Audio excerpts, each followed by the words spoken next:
Bonjour, alors je voudrais vous proposer une petite réflexion sur le mot Christ qu'on emploie souvent en relation avec Jésus-Christ, ou le Christ Jésus, comme dit souvent Paul, et ce que ça veut dire. Alors, Christ, c'est un adjectif, Christos, qui veut dire qui a été oint, c'est-à-dire sur lequel on a versé une huile, donc c'est une cérémonie symbolique.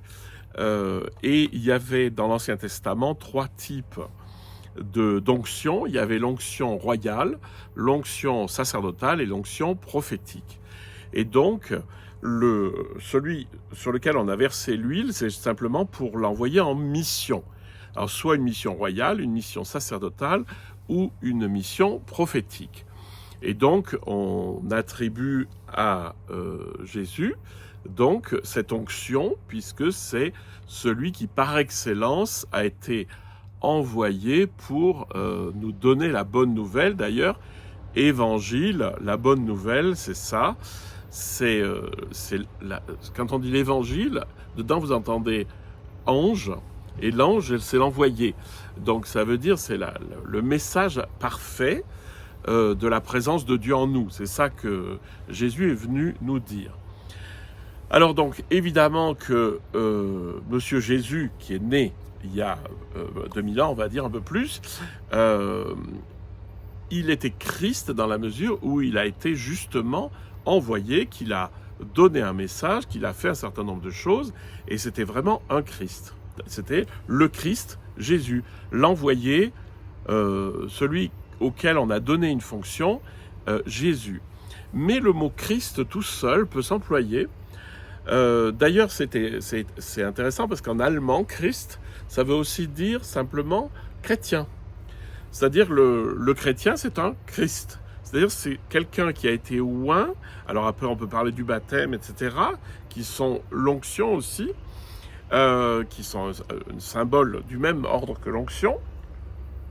Et donc, tout être humain est appelé à devenir Christ dans la mesure où il est envoyé pour cette mission finalement de prophétique, sacerdotale et royale, qui est de manifester la présence divine en lui et aider les autres à la manifester. Voilà. Donc, des fois, il faut se méfier un petit peu parce que, par exemple, dans les textes des cartes, il y a souvent marqué l'âme du Christ. Et justement, si Christ, c'est aussi le chrétien, c'est l'âme du chrétien ou c'est l'âme de celui qui est proposé pour une mission prophétique en fait. Et ça c'est important parce que l'âme du Christ, finalement, ça ne veut pas forcément dire l'âme de Monsieur Jésus-Christ. Monsieur Jésus qui est Christ aussi. Donc, essayez d'avoir une écoute un petit peu différenciée entre Jésus-Christ, c'est-à-dire le fait qu'on reconnaisse à Jésus le statut de celui qui a reçu l'onction pour une certaine fonction, et Christ, l'âme christique, l'âme du Christ, c'est pas forcément l'âme de Jésus.